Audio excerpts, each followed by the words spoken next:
Appeal करें कि आने वाली 11 तारीख को पतंग के बटन को दबाएं। हाजी आरिफ अली साहब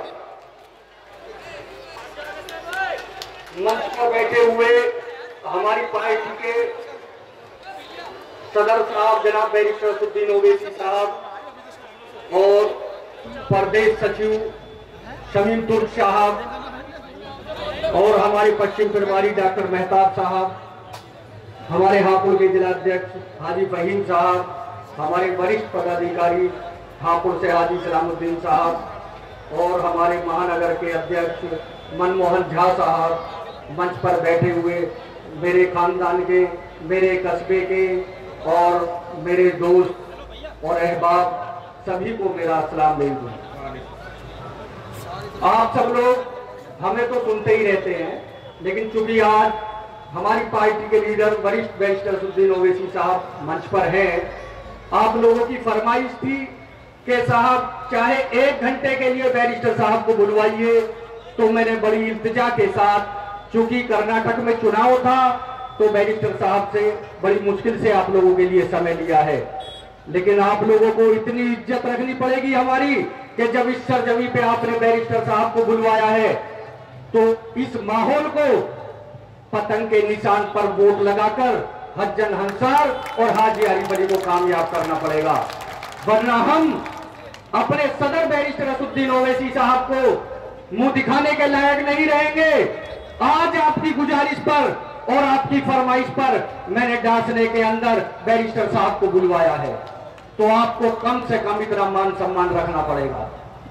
और जहां तक यहाँ के और जितने भी यहाँ पर प्रत्याशी लड़ रहे हैं, आप सभी को भली भांति जानते हैं, मुझे किसी को बताने की जरूरत नहीं है।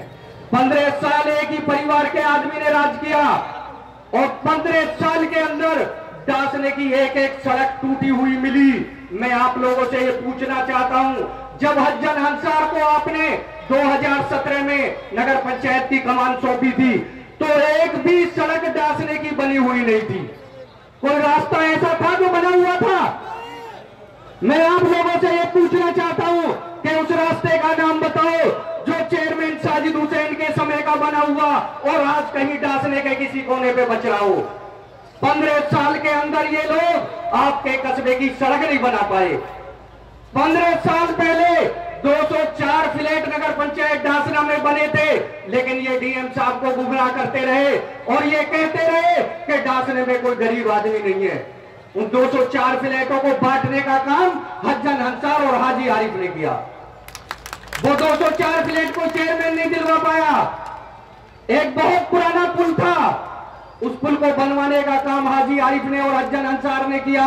इन लोगों ने उसकी जांच कराई और 6 महीने मेरे कस्बे के लोग उस पर परेशान होते रहे और ये लोग हाजी आरिफ को बदनाम करते रहे। मेरे गांव के लोग गाली देते रहे और कहते थे कि चेयरमैन से पुल नहीं बनवाया जा रहा, लेकिन इसकी हकीकत ये थी कि इन लोगों ने इसकी दुनिया भर में शिकायत कर रखी थी कि साहब ये पुल अच्छा नहीं है, ये पुल चौड़ा नहीं है, ये पुल जो इसमें सरिया लगा हुआ नहीं है। लेकिन हिंदुस्तान की 3 एजेंसियों ने उसकी जांच करी और वो पुल उसमें पास हुआ और ये लोग बदनाम करते हैं कि उसमें 1 करोड़ रुपए खा गए, उसमें 90 लाख रुपए खा गए।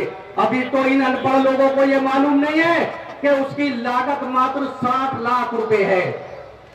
अनपढ़ आदमी कहते हैं कि हम मदद करेंगे। अरे आप कहां से मदद कर दोगे? आप तो मदद कर ही नहीं सकते जब आपको ये मालूम नहीं है कि कहीं अंगूठा लगाना पड़ता है या कहीं साइन करना पड़ता है। इन लोगों ने ईदगाह का रास्ता नहीं बनाने दिया। साजिद हुसैन साहब के हाथ का रास्ता पास हुआ था और हम लोग उसको बनाना चाह रहे थे। मैं आप लोगों से ये जानकारी लेना चाहता हूं, क्या हमारी ईदगाह पर रास्ता होना चाहिए या नहीं? क्या 3 बार सत्ता में रहने के बाद, समाजवादी के जिलाध्यक्ष रहने के बाद, क्या उनको वो रास्ता बनवाना था या नहीं?